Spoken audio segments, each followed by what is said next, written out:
सोचिए, जो चेहरा हमें सालों से हंसाता आया है, आज वही चेहरा तिहाड़ जेल की सलाखों के पीछे है। ये कैसे हुआ? बॉलीवुड के मशहूर कॉमेडियन राजपाल यादव की कहानी में ये इतना बड़ा, इतना चौंकाने वाला मोड़ आखिर आया क्यों? सर क्या करूं, मेरे पास पैसे नहीं है। ये वो शब्द थे जो राजपाल यादव ने कहे जब वो अपनी जेल की सजा काटने जा रहे थे। मतलब सोचिए, सुर्खियों और कैमरों की चकाचौंध के पीछे एक ऐसी बेबसी की कहानी भी छिपी हुई थी। तो यहाँ दो बड़े सवाल खड़े होते हैं।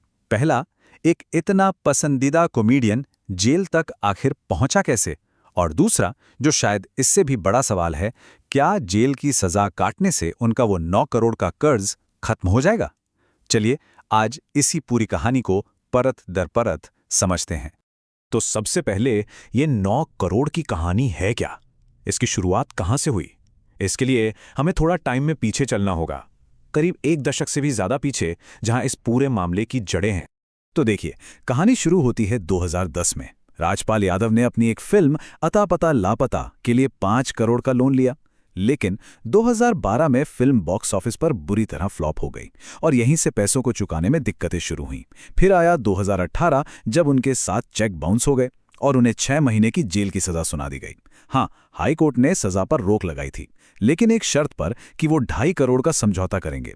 पर वो पेमेंट भी नहीं हुई और देखते ही देखते कर्ज बढ़कर करीब 9 करोड़ हो गया। बार बार डेडलाइन मिस होती रही और आखिरकार फरवरी 2026 में जब कोर्ट ने और समय देने से इनकार कर दिया, तो उन्हें तिहाड़ जेल में सरेंडर करना पड़ा। 9 करोड़ रुपए, जो लोन 5 करोड़ का था, वो ब्याज और पेनल्टी लगते लगते 9 करोड़ तक पहुंच गया। ये अपने आप में एक बहुत बड़ी बात है कि कैसे एक वित्तीय जिम्मेदारी को नजरअंदाज करने का नतीजा इतना बड़ा हो सकता है। और देखिए, दिल्ली हाई कोर्ट ने इस बात को बिल्कुल साफ कर दिया। कोर्ट के शब्द थे, आप जेल इसलिए गए हैं क्योंकि आपने अपने ही वादे का सम्मान नहीं किया। तो मतलब साफ है, मामला सिर्फ पैसे ना चुकाने का नहीं था, बल्कि कोर्ट को दिए गए वादे को बार बार तोड़ने का था। तो राजपाल यादव की कहानी तो हमने समझ ली, पर अब जरा कानून की बात करते हैं। आखिर एक चेक का बाउंस होना, जो कि एक फाइनेंशियल लेन देन है, वो एक क्रिमिनल केस, एक आपराधिक मामला कैसे बन जाता है?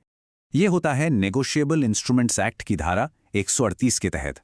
अब सवाल यह है कि चेक बाउंस को अपराध क्यों माना जाता है। देखिए, कानून की नज़र में एक चेक सिर्फ कागज़ का एक टुकड़ा नहीं है, वो एक वादा है, एक गारंटी है। और इस कानून का मकसद ही यही है कि बिजनेस में, लेन देन में चेक्स पर लोगों का भरोसा बना रहे।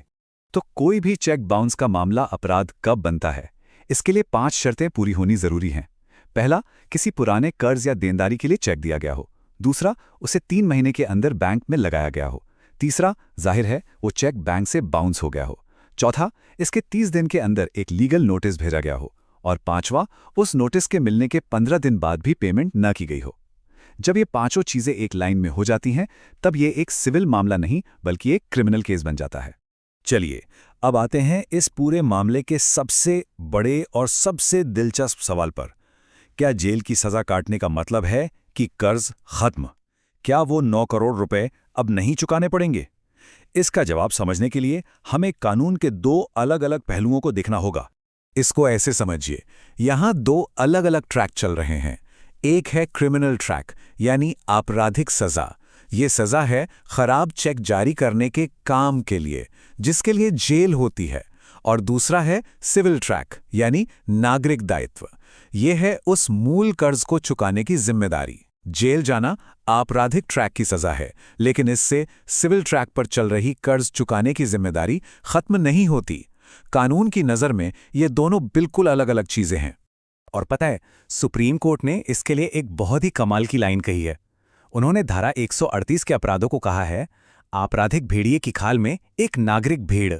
मतलब है तो ये फंडामेंटली एक सिविल मामला, पैसों के लेन देन का, एक भेड़ की तरह, लेकिन इसे एक भेड़िए की यानी क्रिमिनल लॉ की खाल पहना दी गई है, ताकि इसमें वो दांत आ जाएं, वो ताकत आ जाए, जिससे लोग अपने वादे को गंभीरता से लें।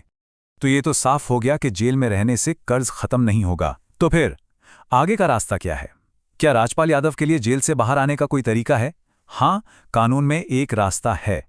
इसे कहते हैं कंपाउंडिंग एन ऑफेंस या अपराध का शमन। ये एनआई एक्ट की धारा 147 में है। इसका सीधा सा मतलब है कि दोनों पार्टियां आपस में समझौता कर सकती हैं। और सबसे जरूरी बात यह है कि यह समझौता केस के किसी भी स्टेज पर हो सकता है, यहां तक कि सजा होने के बाद भी। अगर समझौता हो जाता है तो आरोपी को बरी किया जा सकता है। तो अब राजपाल यादव के पास क्या ऑप्शंस हैं? पहला, वो अपनी पूरी 6 महीने की सजा काटें, या दूसरा, वो शिकायतकर्ता के साथ एक समझौता कर लें और बकाया पैसे चुका दें। अगर ये समझौता हो जाता है और कोर्ट उसे मान लेता है तो उनकी सजा रद्द हो सकती है। सुप्रीम कोर्ट ने भी ये साफ किया है कि सजा के बाद भी समझौता करके जेल से बचा जा सकता है। तो असल में जेल से बाहर आने की चाबी अभी भी एक फाइनेंशियल सेटलमेंट ही है। तो जो सबसे बड़ा सवाल था उसका जवाब अब बिल्कुल साफ है। द टेकअवे इज, जेल की सजा काटने से आपका असली कर्ज खत्म नहीं होता। सजा अपराध के लिए है और कर्ज चुकाने की जिम्मेदारी अपनी जगह बनी रहती है। तो अब हम इस कहानी को यहाँ छोड़ते हैं एक बड़े सवाल के साथ, क्योंकि समझौता अभी भी एक रास्ता है। तो क्या राजपाल यादव पैसे चुकाकर जेल से बाहर निकलने का कोई रास्ता निकाल पाएंगे? ये पूरा मामला हमें एक बहुत बड़ी बात सिखाता है कि फाइनेंशियल वादे कितने सीरियस होते हैं और कानून भले ही सख्त हो, लेकिन वो हमेशा समझौते का एक दरवाज़ा खुला रखता है।